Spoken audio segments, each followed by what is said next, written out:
Assalamualaikum warahmatullahi wabarakatuh. Alhamdulillahirabbil alamin. Alhamdulillah wassalatu wassalamu ala Rasulillah amma ba'd. Ma'asyiral muslimin wal muslimat rahimani wa rahimakumullah. Alhamdulillahirabbil alamin. Kita kembali berjumpa masih dalam naungan Ramadan kali ini. Dan insyaallah meskipun dalam situasi yang pandemi seperti ini, kita senantiasa tetap berusaha untuk melaksanakan ibadah Ramadan dengan sebaik-baiknya. Sehingga kelak di akhir Ramadan kita benar-benar menjadi pribadi yang bertakwa. Para pemirsa yang berbahagia, salah satu fenomena yang sering kita jumpai di dalam bulan Ramadan adalah banyaknya di antara saudara-saudara kita yang tidak bisa memanfaatkan waktu dengan sebaik-baiknya, baik di waktu pagi, siang, sore, sampai di malam hari. Paling tidak ada dua waktu yang sering dilalaikan oleh umat muslim ketika memasuki bulan Ramadan. Dan dua waktu yang sering dilalaikan ini termasuk waktu yang sangat merugi, karena di dalamnya ada kesempatan bagi kita untuk berdoa, untuk memohon ampun kepada Allah, dan untuk berusaha menyampaikan segala keluh kesah kita kepada Allah, sehingga Allah nanti akan berikan jalan keluar dari segala permasalahan kita. Dua waktu ini apa saja? Baik, akan kita coba telah satu persatu. Yang pertama adalah waktu ketika menjelang berbuka. Salah satu waktu yang sering dilalaikan di dalam ibadah puasa Ramadan adalah waktu ketika menjelang berbuka. Betapa sering kita melihat di antara saudara-saudara kita ketika waktu sore menjelang berbuka, mereka mengadakan kegiatan-kegiatan yang tidak sesuai dengan tuntunan syariat. Mereka mengadakan pertunjukan, hiburan, ada yang ngabuburit berjalan-jalan sembari menunggu waktu berbuka tiba. Padahal waktu menjelang berbuka itu termasuk salah satu waktu yang paling mustajab, waktu yang sangat-sangat untuk dimudahkan atau dikabulkan doa kita.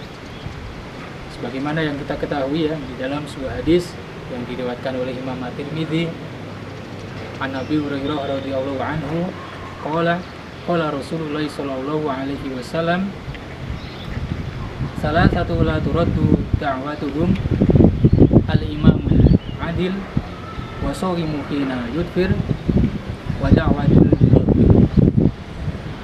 Ada tiga keadaan di mana doa orang akan dikabulkan oleh Allah Subhanahu wa taala. Yang pertama adalah imam atau pemimpin yang adil. Yang kedua adalah orang yang berpuasa sampai dia berbuka.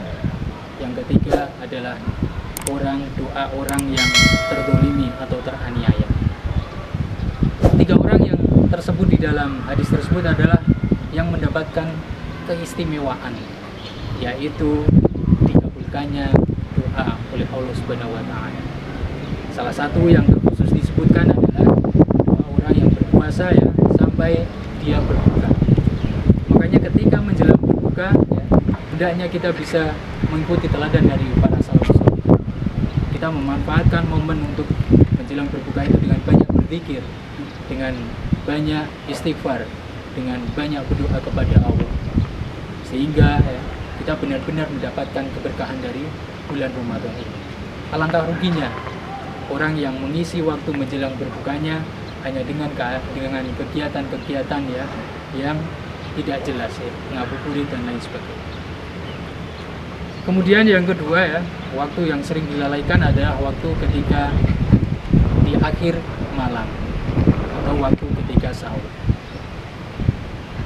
Waktu ketika sahur banyak kita dapati mereka di antara saudara-saudara kita bangun lebih awal untuk sahur setelah itu mereka asik dengan hiburan yang ada, atau bahkan ada di antara saudara kita yang akhirnya tidur.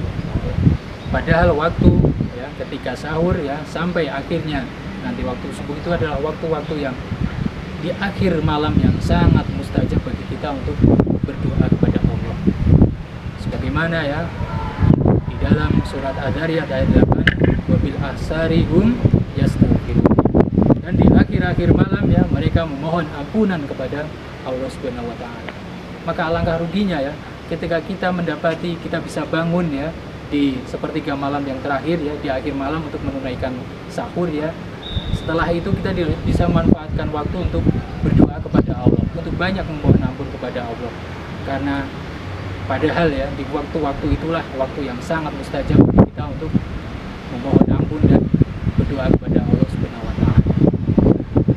Maka hendaknya ya dari dua waktu yang telah saya sampaikan tadi ya, semoga kita tidak termasuk dalam orang yang lalai, semoga kita tidak termasuk dalam orang yang merugi ya, tidak bisa memanfaatkan dua waktu di bulan Ramadan dengan sebaik-baiknya, tapi kita bisa memanfaatkan dengan baik dua waktu yang sering dilalaikan tadi, yakni waktu menjelang berbuka dan waktu ketika di akhir malam.